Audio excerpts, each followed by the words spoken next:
Hello friends, welcome back to Ranju Pooja tech in Kannada channel. ನಾವು labour card ಬಗ್ಗೆ ಇವತ್ತು ನೋಡ್ತಾ ಇದ್ದೀವಿ. ಈ ಲೇಬರ್ ಕಾರ್ಡ್ ಇರೋರಿಗೆ ತುಂಬ ಯೂಸಸ್ಗಳಿದೆ, ತುಂಬ ಉಪಯೋಗಗಳಿವೆ.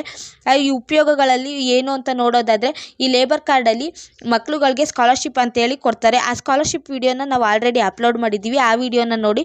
ಹಾಗೆ ಈ ಲೇಬರ್ ಕಾರ್ಡ್ ಇದ್ದವ್ರಿಗೆ ವರ್ಷಕ್ಕೊಂದ್ಸತಿ ಲೇಬರ್ ಕಿಟ್ ಅಂತೇಳಿ ಕೊಡ್ತಾ ಹೋಗ್ತಾರೆ. ಈ 50,000ದಿಂದ 60,000 ಸಹಾಯಧನ ಅಂತೇಳಿ ಯಾವುದೇ ಲೋನ್ ಇಲ್ದಲೆ ಈ ಲೇಬರ್ ಕಾರ್ಡ್ ಇದ್ದವ್ರಿಗೆ ಕೊಡ್ತಾ ಇದ್ದಾರೆ.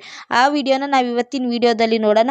ಈ 50,000ದಿಂದ 60,000ನ ನಮಗೆ ಯಾಕೆ ಕೊಡ್ತಾರೆ, ಏನು ಕಾರಣಕ್ಕೋಸ್ಕರ ಕೊಡ್ತಾರೆ, ಮತ್ತು ಈ ಲೇಬರ್ ಕಾರ್ಡ್ 50ರಿಂದ 60,000 ದುಡ್ಡು ಬರಬೇಕು ಅಂತ ಅಂದರೆ ನಾವು ಎಲ್ಲಿ ಹೋಗಿ ಅಪ್ಲಿಕೇಶನ್ ಹಾಕಬೇಕು, ಇದಕ್ಕೆ ಏನೇನು ಡಾಕ್ಯುಮೆಂಟ್ ಬೇಕು, ಏನೇನು ದಾಖಲೆ ಬೇಕು ಅಂತೇಳಿ ನಾವು ಇವತ್ತಿನ ವಿಡಿಯೋದಲ್ಲಿ ನೋಡೋಣ. ನೋಡೋದಕ್ಕೂ ಮುಂಚೆ ಯಾರ್ಯಾರು ನಮ್ಮ ಚಾನಲ್ನ ಫಸ್ಟ್ ಟೈಮ್ ನೋಡ್ತಾ ಇದ್ದೀರಾ ಅವರೆಲ್ಲ ನಮ್ಮ ಚಾನಲ್ನ ಸಬ್ಸ್ಕ್ರೈಬ್ ಮಾಡ್ಕೊಂಡು ನೋಡಿ, ಮತ್ತು ಸೈಡಲ್ಲಿರೋ ಬೆಲ್ ಐಕನ್ನ ಕ್ಲಿಕ್ ಮಾಡಿ. ಬೆಲ್ ಐಕನ್ನ ಕ್ಲಿಕ್ ಮಾಡೋದ್ರಿಂದ ನಾವು ಹಾಕೋ ಎಲ್ಲ ವಿಡಿಯೋ ನೋಟಿಫಿಕೇಷನ್ನು ನಿಮ್ಮ ಫೋನ್ಗೆ ಬರುತ್ತೆ.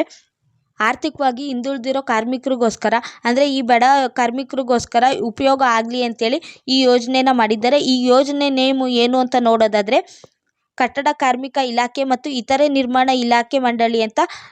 ಈ ಕಾರ್ಮಿಕ ಕಾರ್ಡ್ ಅಂದರೆ ಲೇಬರ್ ಕಾರ್ಡ್, ಈ ಲೇಬರ್ ಕಾರ್ಡಲ್ಲಿ 50,000ದಿಂದ 60,000 ನಮಗೆ ಯಾವುದೇ ಲೋನ್ ಅಲ್ಲ, ಫ್ರೀಯಾಗಿ ಸಹಾಯಧನವಾಗಿ ಯಾಕೆ ಕೊಡ್ತಾರೆ ಅಂತ ನೋಡೋದಾದರೆ, ನಾವು ಮದುವೆನ ಮಾಡಬೇಕು ನಮ್ಮ ಮಕ್ಕಳಿಗೆ ಅಂತ ಏನಾದರೂ ಅಂದ್ಕೊಂಡಿದ್ರೆ 50,000ದಿಂದ 60,000 ತನಕ ಲೋನ್ನ ಕೊಡ್ತಾರೆ.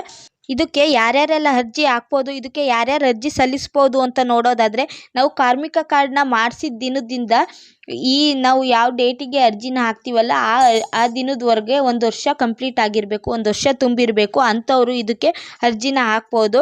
ಒಂದು ಕುಟುಂಬದಲ್ಲಿ 1 ಬಾರಿ ಇಲ್ಲ 2 ಬಾರಿ ಮಾತ್ರ ಈ ಸೌಲಭ್ಯನ ಪಡ್ಕೊಬೋದು. ನಾವು 1 ಸತಿ ಹಾಕ್ತೀವಿ ಅಂದರೆ ನಡೆಯುತ್ತೆ, 2 ಸತಿ ನಾವು ಈ ಅರ್ಜಿನ ಹಾಕಿ ನಾವು ದುಡ್ಡನ್ನ ತೊಗೊತೀವಿ ಅಂದರೆ ನಡೆಯುತ್ತೆ. ನಾವು ಕಾರ್ಡ್ ಇದೆ ಅಂತೇಳಿ 2 ಸತಿ 3 ಸತಿ ಅರ್ಜಿನ ಹಾಕ್ತೀನಿ ಅಂದರೆ ಆ ರೀತಿ ಆಗಲ್ಲ. ನಾವು 2 ಬಾರಿ ಮಾತ್ರ ಈ ಅಮೌಂಟ್ನ ತೊಗೊಬೋದು ಅರ್ಜಿನ ಹಾಕಿ. ಈ ಅರ್ಜಿನ ಹಾಕಬೇಕು ಅಂದರೆ ನಾವು ಮದುವೆ ದಿನಾಂಕದ ಒಳಗಡೆ 6 ತಿಂಗಳು ಒಳಗಡೆ ಇದನ್ನ ಅರ್ಜಿನ ಹಾಕಬೇಕಾಗುತ್ತೆ. ನಾವು ಮದುವೆ ಡೇಟ್ನ ಫಿಕ್ಸ್ ಮಾಡಿರ್ತೀವಲ್ಲ, ಆದರೂ 6 ತಿಂಗಳು ಒಳಗಾಗಿ ನಾವು ಹಾಕೋದ್ರಿಂದ ನಮಗೆ 6 ತಿಂಗಳು ಒಳಗಡೆ ನಮಗೆ ಅಮೌಂಟು ಅದು ಸಿಗುತ್ತೆ.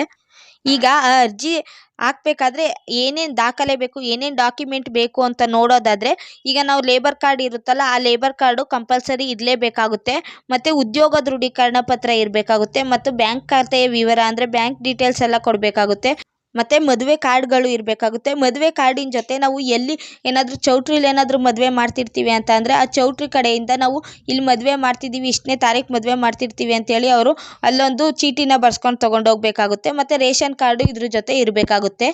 ಈ ಎಲ್ಲ ಡಾಕ್ಯುಮೆಂಟ್ಗಳು ಇದ್ದು ಅಂತ ಅಂದರೆ ಈ ಕಾರ್ಮಿಕ ಕಟ್ಟಡ ನಿರ್ಮಾಣ ಮಂಡಳಿಲಿ ನಾವು ಅರ್ಜಿನ ಹಾಕೋಕ್ಕೆ ಅರ್ಹರಾಗಿರ್ತೀವಿ ಅಂತ ಹೇಳ್ಬೋದು. ಇದಕ್ಕೆ ಇನ್ನೂ ಮುಖ್ಯ ದಾಖಲೆಗಳು ಏನೇನು ಬೇಕು ಅಂತ ಅಂದರೆ, ಉದ್ಯೋಗ ದೃಢೀಕರಣ ಪತ್ರ ಕೂಡ ಬೇಕಾಗುತ್ತೆ, ಆಧಾರ್ ಕಾರ್ಡ್ ಬೇಕಾಗುತ್ತೆ, ರೇಷನ್ ಕಾರ್ಡ್ ಬೇಕಾಗುತ್ತೆ. ಈ ಎಲ್ಲ ಡಾಕ್ಯುಮೆಂಟ್ಗಳು ಸರಿಯಾಗಿದೆಯೋ ಇಲ್ವೋ ಅಂತೇಳಿ ಒಂದ್ಸತಿ ಚೆಕ್ ಮಾಡಿಕೊಂಡು ಇದನ್ನು ಎಲ್ಲಿ ಅಪ್ಲೈ ಮಾಡಬೇಕು, ಎಲ್ಲಿ ಅರ್ಜಿನ ಸಲ್ಲಿಸಬೇಕು ಅಂತ ನೋಡೋದಾದರೆ, ಸೇವಾ ಸಿಂಧು ಪೋರ್ಟಲ್ಗೆ ಹೋಗಿ ಅಲ್ಲಿ ನೀವು ಅರ್ಜಿನ ಸಲ್ಲಿಸಬೇಕಾಗುತ್ತೆ. ಅರ್ಜಿ ಸಲ್ಲಿಸೋ 45 ದಿನದೊಳಗಾಗಿ ನಿಮಗೆ ಒಂದು ಸದಸ್ಯತ್ವ ಪ್ರಮಾಣ ಪತ್ರ ಅಂತೇಳಿ ಕೊಡ್ತಾರೆ. ಆ ಪ್ರಮಾಣ ಪತ್ರ ಇಟ್ಕೊಂಡು ನಿಮಗೆ 6 ತಿಂಗಳೊಳಗಾಗಿ ಆ ಅಮೌಂಟು ಬರುತ್ತೆ. ಅಮೌಂಟ್ ಬಂದಮೇಲೆ ನೀವು ಯಾವುದಕ್ಕೋಸ್ಕರ ಈ ಅರ್ಜಿನ ಹಾಕಿರ್ತೀರಾ ಆ ಕೆಲಸಕ್ಕೆ ನೀವು ಇದನ್ನು ಉಪಯೋಗ ಮಾಡ್ಕೊಬೋದು.